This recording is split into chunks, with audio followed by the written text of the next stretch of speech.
I think when we're looking at candidates running for office in the midterms, when we're looking at the eventual presidential candidates running for office in 2028, I think we need to pay attention to whether they're actually supporting initiatives that will rein Israel in, whether they're actually supporting initiatives that will cut Israel off from US weapons permanently, or whether they're just figuring out ways to reshape the US-Israel relationship in a way that will be more codependent and more mutually beneficial, instead of just the endless flow of US tax dollars that have been going to Israel for free for so long.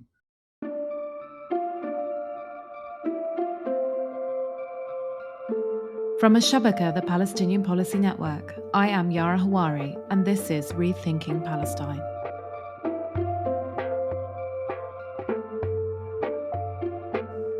The Democratic Party is in crisis, and depending on who you ask, it's a crisis of identity, strategy, or moral collapse. While mainstream political commentary has focused on the fractures inside MAGA, there's a quieter but no less significant reckoning happening on the other side of the aisle, one being driven not by party leadership or even politicians, but by grassroots organisers, independent media voices, and communities that have watched their government co-perpetrate a genocide in Gaza. In this episode, we're getting into all of it. What is actually happening inside the Democratic Party right now?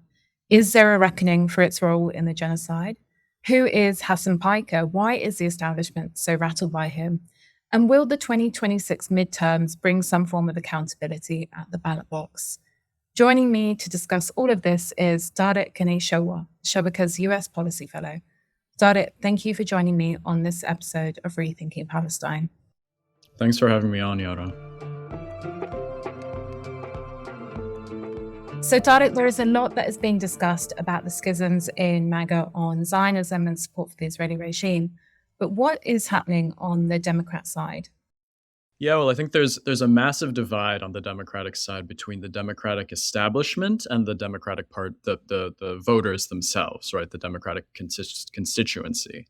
So just to look at the numbers, for example, so back in 2022, when the Pew polling did a poll of Democratic voters, it found that 53% viewed Israel unfavorably. Now, a whopping 80% of Democrats or adults who lean towards the left view Israel unfavorably. And that's per Pew's most recent polling on the subject. So, that's kind of just like one example of how indicative of how much the Democratic voting base has actually moved on this subject. More importantly, I've always kind of been very skeptical of polls that just discuss favorability or sympathy, because what does that really mean when it comes down to it, whether from the standpoint of actually what people do with their votes or what people say about actual policy.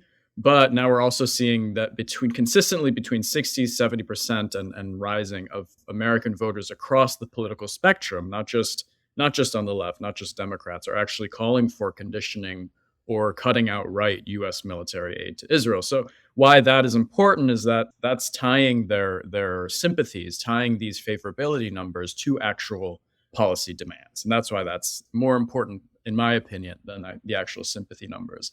But if you look at Democratic voting base, they have substantially shifted to a position where the vast majority of Democrats are not only critical of Israel, don't only view Israel in an unfavorable light, but are actually starting to tie their voting decisions to candidates' positions on Israel.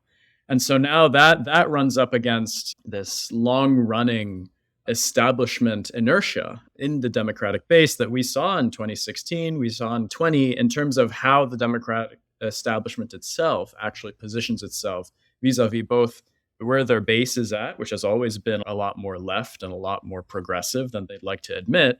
And they're kind of stuck in this paradigm of, reaching back towards the middle ground, trying to reach out to what they would call a centrist voter, an independent voter. And that is very much at odds, in my opinion, and the numbers obviously play out and support this. That is very much at odds in terms of where the actual Democratic Party base is at. So, you have establishment Democrats like the Schumers, like the Pelosi's, the Gillibrands, who are pretty much diehard Zionists on ideological level, but they also can't wrap their minds around the fact that being pro-Israel is actually no longer good politics in this country. And they have no real answer to this newer generation that is demanding actual tangible policy change on Israel-Palestine. So I think there is a newer generation, and I guess we'll get into that further in this discussion. There's a newer and younger generation of Democratic candidates that are running for office across the country and at varying levels, of ranging from running for seats in Congress to eventually potentially running for the presidency, that recognize the sea change in public opinion on Israel-Palestine, and also recognize that it's not just a passing phase. They recognize that people are actually demanding concrete policy demands. And they're coming up against the Democratic establishment, again, the Schumers, the Pelosi's, who are kind of stuck in that institutional inertia in which they are unwilling and unable to budge on the issue. So I think what we're going to be seeing in November is kind of a real crisis of identity for the Democratic Party. And I think we're absolutely seeing this on both sides of the aisle. On the right, obviously, where there's been a lot of conversation around the shifting opinion when it comes to the American right, the fractures among and between different camps in the MAGA America First cohort. But I think on the left too, it's a moment of reckoning for the Democratic Party. And who comes out on top and who wins their elections in both November and in 2028, in my opinion, are going to be the people who listen to the outspoken demands of the Democratic voting base, and who listen to the polling and who take note from it. But to be honest with you, I wouldn't put too much faith in the Democratic Party for learning those lessons, because they didn't learn those lessons back in 2016. They didn't learn the lessons, or they refused to learn the lessons in 2020. And now they're faced with more glaring evidence that the middle ground approach doesn't work, doesn't mobilize voters, and is now continuing to hurt their chances to regain both the House and the Senate, and then eventually the executive office in 2028.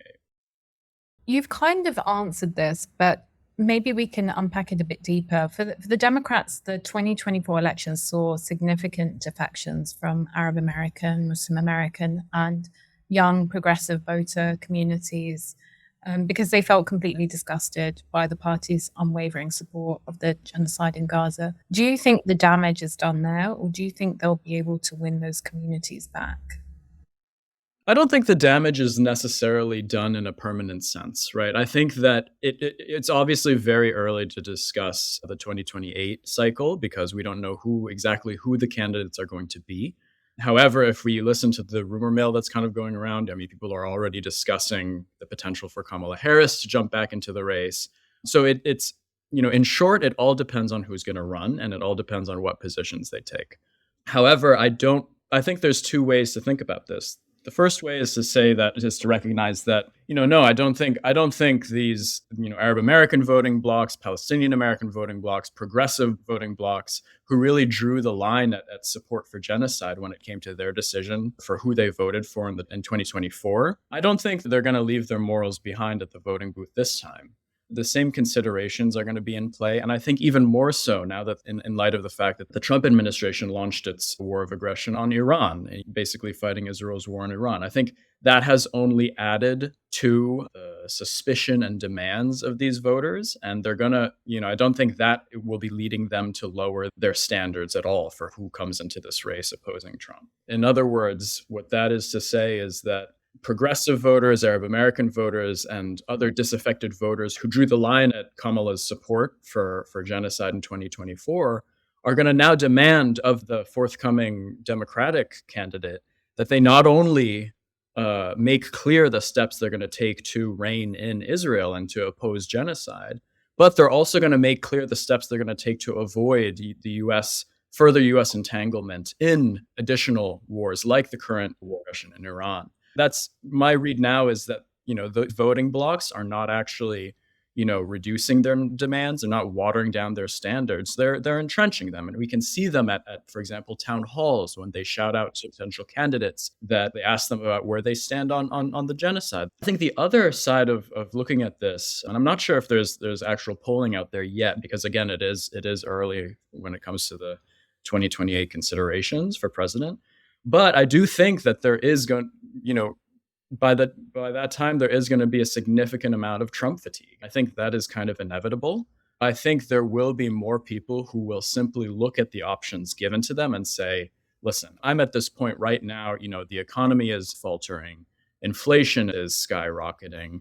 We're getting entangled yet again in what we define as forever wars in the Middle East. Oil prices are skyrocketing. And their approach to this will be a lot more kind of like simpler and a lot more crude in the sense that we just want to vote for anyone who isn't Trump. So I think we're going to get a mix of both come 2028. I think a lot of people on the progressive side, a lot of marginalized communities, both from Arab American communities to African American communities to you name it. I think those communities are going to be sticking to their guns in the sense. I think they're going to be sticking to their demands, and I think they're going to want a Democratic candidate to come out forcefully against what the Trump administration is standing for. And not just that, come out forcefully against the genocide, have a clear policy about what they'll do when it comes to Israeli aggression and the use of US weapons. They're going to feel that they have no choice but to vote for a Democratic candidate. But then again, I think it's very early to discuss the 2028 presidential election because we don't know who's going to be running on the Republican side. We don't necessarily know who's going to be running on the Democratic side. But from what we're seeing right now, I think it's going to be a mix of those two camps, people who are sticking to their guns regarding standards and red lines when it comes to support for genocide and forever wars. And then people who are trying to balance that with the fact that Trump is causing severe harm to communities here in the United States, and they're going to want him out at whatever cost. I think those are the main considerations for the presidential election. But I think congressional elections upcoming, that have been going on now between now and 2026 offer a fundamentally different calculus, because I think we're seeing a lot of action there in terms of people actually holding these candidates accountable and demanding actual, concrete statements about where they stand, whether it's on the Iran war or on conditioning and cutting military aid to Israel. If you're enjoying this podcast, please visit our website, al-shabaka.org, where you will find more Palestinian policy analysis and where you can join our mailing list and donate to support our work. Tariq, maybe I'll just jump in here and ask, you mentioned about politicians being confronted at town halls over their support for the genocide and also around the war in Iran. And we've also seen them lose primaries. Has that pressure actually moved anyone in real time, or is that yet to be seen? I think a little bit of mix of both. I think one example of where that pressure has actually moved candidates in real time or sitting lawmakers in real time is Elissa Slotkin, right? Elissa Slotkin is a Democrat who sat out previous votes on conditioning or cutting U.S. weapons shipments or Israel or U.S. weapons to Israel. And in this most previous round, Elissa Slotkin actually voted for blocking U.S. bombs and bulldozers to Israel. And that came kind of on the heels of one of those, infamous town halls in which she was confronted by a questioner who was pretty much asking her to take a firm, concrete stance on the issue. So I think we have already started seeing sitting lawmakers start to come to terms with the fact that this isn't just a passing phase. But I think come 2028, and I think we're going to start seeing more candidates feel the need to adopt slightly more concrete positions on the topic. However, I don't want to sound too glossy-eyed on that, because establishment Democratic candidates are very much looking for ways to adopt rhetorical opposition to Israel while not actually adopting actual concrete opposition to Israel when it comes to policies. And this is something that we've kind of seen play out in some of the competing bills that are going through Congress right now between the Block the Bombs Act and the Ceasefire Compliance Act, which I think we'll also get into in a later question. But what we're seeing right now is that a lot of the establishment Democratic candidates either running for office or who are in office right now, some of them are, like, for example, Alexandria Ocasio-Cortez, AOC, has shifted on the question, saying that now she will vote to block any and all weapons to Israel, whether they're quote unquote offensive or defensive, quote unquote. And this is a change from a previous position in which she was hesitant to block quote unquote defensive missile defense systems to Israel because of her argument that they help protect civilian life. And she was kind of shot down on that, received a lot of criticism from the left and from her constituents. And she has since changed her position on that. And then we are seeing also candidates who are running for office, who are making it clear that they recognize the fundamental shift in the Democratic electorate, and they recognize that it's not just a passing phase, and they need to take actual stands that are going to satisfy these demands that aren't going away. Tariq, you mentioned those two pieces of legislation, the Block the Bombs and the Ceasefire Compliance Act. Can you talk to us a little bit about those? So the Block the Bombs Act was introduced in June 2025 by Delia Ramirez, Sarah Jacobs, Pramila Jayapal, and Mark Pocan. And basically, it's that legislation is designed to stop the transfer of a specific list of what they call offensive weapons. I'm talking about the 2,000-pound, 1,000-pound bombs that Israel has been known to drop on civilian areas. And that legislation is designed so that if passed, then these bombs, these weapon systems will no longer be provided to Israel, period. Obviously, it's imperfect because it's a limited list of specific weapons. It doesn't include ammunition for the Iron Dome. It doesn't include missile defense systems, which have been proven to just kind of continue to make it easier for Israel to engage in aggressive wars because they know that they have these defensive missile defense systems. So that's kind of the main bill that's been floating around Congress for the past several months. And then Sean Casten, Democrat from Illinois, also recently introduced the Ceasefire Compliance Act, which is then subsequently backed by J Street. And what that does is that calls for a complete block of the U.S. provision of U.S. weapons to Israel if Israel is in violation of either the ceasefire that was agreed in October of 2025 or is found to be obstructing aid to Gaza, et cetera, et cetera.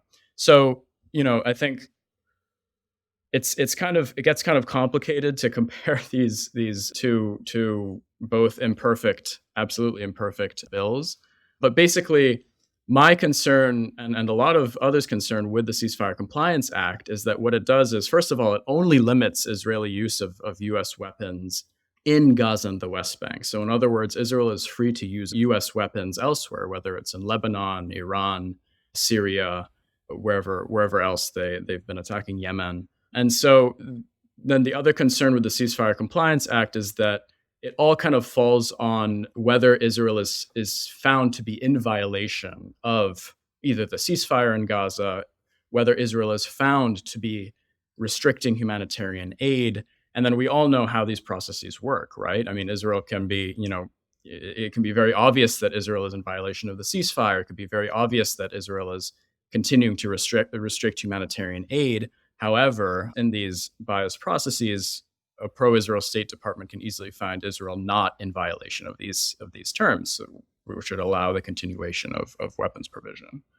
So one of the main criticisms of the Ceasefire Compliance Act and of J Street's support for it is that it's essentially taking potential votes away from the Block the Bombs Act. And it's very unlikely that either of these legislation will pass Congress, but the supporters of the Block the Bombs Act were really trying to present the package as kind of a litmus test for people who are in Congress, right? And I think that, one of the main criticisms of the Ceasefire Compliance Act is that it dilutes that process. It makes it more difficult to present the Block the Bombs Act and to present actual conditioning and aid cutting initiatives as this litmus test moving into the midterm elections and then eventually the presidential election in 2028. So J Street has argued that both bills can be supported at the same time. But if we're talking about lawmakers who are hesitant to sign on to the Block the Bombs Act, and they're presented with a legislation that is potentially easier, less strict, then they're likely going to sign on to the Ceasefire Compliance Act. And that takes away support from the original litmus test, which was the Block the Bombs Act. Tariq, I did mention this in the introduction, so we're going to have to talk about it. Hassan Piker has been one of the most consistent high-profile voices in the US media, calling out the genocide in Gaza in real time, and is reaching millions of people, especially young people, in a way that legacy media has really failed to do. For those who don't know who Hassan Piker is, he's a Twitch streamer, he's a left-wing commentator, and he's been exposing something quite interesting, that there's an enormous audience, particularly among the under 35s, that is deeply opposed to US complicity in the genocide, and is hungry for a media that reflects that. And he's making the democratic establishment incredibly uncomfortable. For those maybe less familiar with him, can you tell us why? Yeah, I think you laid it out pretty effectively. I mean, yeah, Hassan Piker, he's become a very well-known Twitch streamer. He's also kind of seen as what some would call the Joe Rogan of the left, right? Joe Rogan being this leaning right figurehead who also had his own podcast that really blew up and has gained a lot of attention and has kind of become a political bellwether. So I think that Hassan Piker has caused such consternation just because for two things, right? A, because of the fact that he speaks to young audiences in such an effective way. He speaks to them in their language. And that is something that fundamentally doesn't sit right with older democratic establishment who are kind of stuck in this mindset of decorum and civility, quote unquote. And so when people like Hassan Piker throw around curse words or describe things in admittedly, sure, it's a little bit of a crude manner, but it's a new way of talking about, it's not necessarily a new way, it's a common way of talking about politics that doesn't really sit well with the democratic establishment, but reaches a lot of people, especially young people. I think that's the first issue that the democratic establishment has with Hassan Piker. The second issue is that he is outspoken in his support of Palestine and Palestinians and his support of Palestinian resistance. And I think this is the issue that a lot on the democratic or in the democratic center and the democratic establishment are really latching onto. And I think this is why they're making him such a martyr, to be honest. And it's because Hassan speaks about Palestinians in an honest way and supports Palestinian resistance. You know, the relationship that Hassan Piker has with the democratic establishment is in many ways a microcosm of the wider democratic voting base. And this isn't just anecdotal evidence. This is, if you line up Hassan Piker's statements, even some of the most outrageous according to the Democratic Party establishment, they line up with the democratic voter. You know, Hassan Piker calls the Gaza genocide a genocide. Most American Democrats now call Israel's conduct a genocide. And I think that is what fundamentally frightens the Democratic Party the most, because they, in many ways, just don't know how to engage with someone like this. And in many ways, they also just don't want to admit that the Democratic Party is far more progressive than they are and far more progressive than they projected they want to be, and supports Palestine in ways that is, you know, fundamentally unrecognizable to them. So basically, I think the relationship that the Democratic Party establishment is having with Hassan Piker is very representative of the relationship that it's going to be having with the party base going into the midterms, going into the presidential election. And because I think in many ways, Hassan Piker represents a lot of at least the under 35, under 40 Democratic voter right now. And the longer the Democratic establishment fights back against that reality, I think the more it's going to hurt them, whether it's in 2026 midterm elections or 2028. I think the relationship right now that they have is very much a microcosm of the wider chasm that we're seeing between the establishment and the base itself in terms of what people are actually demanding, you know, concrete steps to oppose genocide, concrete steps to fundamentally change the quote unquote special US-Israel relationship. You know, I think what the establishment is doing, the Democratic establishment, is they're trying to sacrifice Hassan Piker as a scapegoat. And it's not working, unfortunately, for them. It's kind of just giving him more attention. It's turning more people to his Twitch streams, his YouTube channel. And I think it's kind of further entrenching this chasm between the party base and the establishment heads that continue to control it. Tariq, just as a final question, ahead of the midterms in November, what or who should we be watching out for as this all plays out?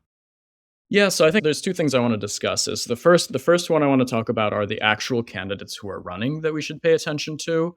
And then the second thing I want to talk about is how the Democratic Party establishment is co-opting the language of the progressive left, of people who want to hold them accountable for support for genocide, and trying to repackage their support for Israel in a way that will be palatable to the left, to the Democratic voting base, without actually fundamentally changing the situation on the ground. So first, let's talk about the people who we should be keeping an eye on. For example, we have Abdullah Sayed, who is running for the Michigan Democratic Senate primary.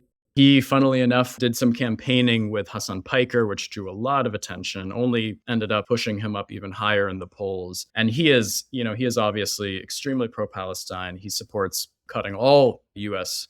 military support for Israel, whether that's quote unquote offensive or defensive. He has been gaining a lot of popularity in Michigan, in part, but not solely because of Michigan's large Arab American population, but because of the fact that he's also just gaining a lot of attention from the progressive left because of his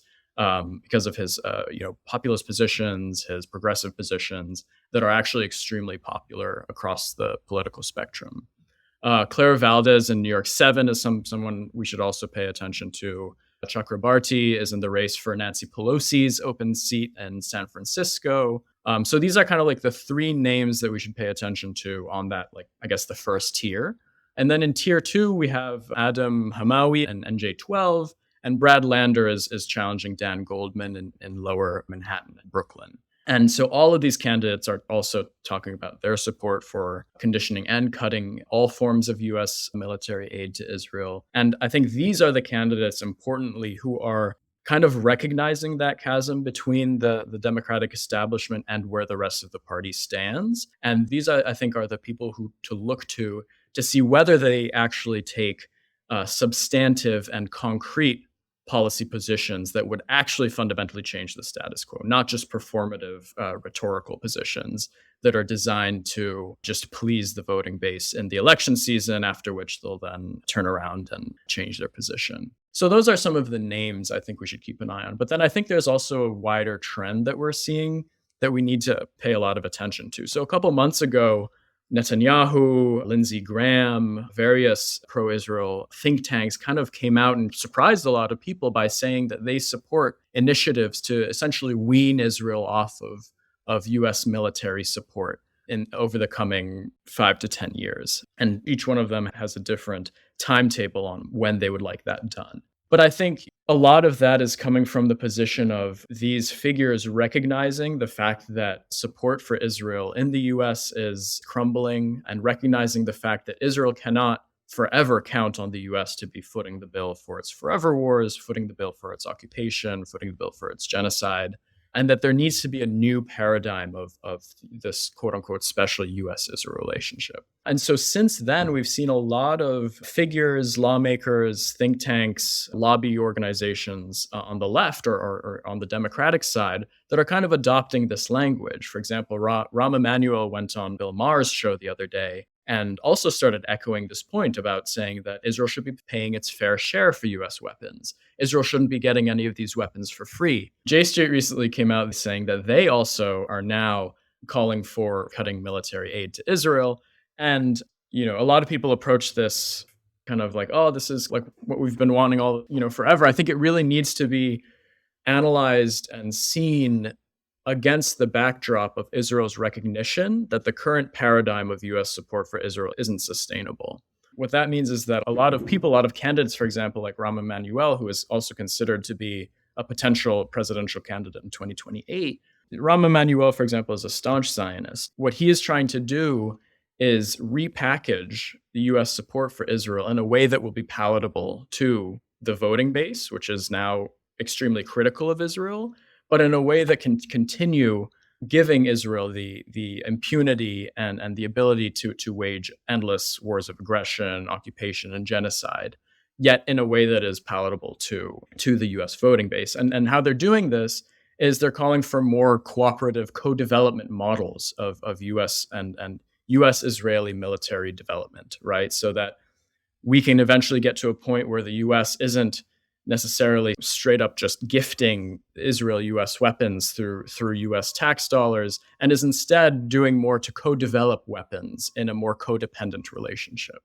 And what this does is obviously this does nothing to actually stop Israeli genocide. This does nothing to deter the Israeli occupation. But what it does is it chips away at that arguing point in which many on the left are saying, or many across the political spectrum in the US are saying, we shouldn't be using our tax dollars to fund Israeli war crimes. So I think, moving into the midterms, moving into the 2028 presidential election, we need to be really cognizant of that as a strategy. We need to be very, very aware that they're kind of using that not because they're sincere about reining Israel in, but because they want to find ways to support Israel that will be more sustainable in the long run. I think when we're looking at candidates running for office and the midterms, when we're looking at the eventual presidential candidates running for office in 2028, I think we need to pay attention to whether they're actually supporting initiatives that will rein Israel in, whether they're actually supporting initiatives that will cut Israel off from U.S. weapons permanently, or whether they're just figuring out ways to reshape the U.S.-Israel relationship in a way that will be more codependent and more mutually beneficial, instead of just the endless flow of U.S. tax dollars that have been going to Israel for free for so long. So I think those are the two angles we need to pay attention to in the lead up to the coming midterm and the presidential elections.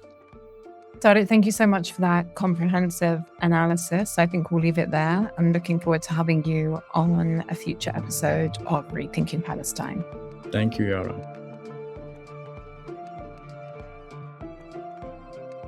Rethinking Palestine is brought to you by Al-Shabaka, the Palestinian Policy Network. Al-Shabaka is the only global independent Palestinian think tank whose mission is to produce critical policy analysis and collectively imagine a new policy-making paradigm for Palestine and Palestinians worldwide. For more information or to donate to support our work, visit al-shabaka.org.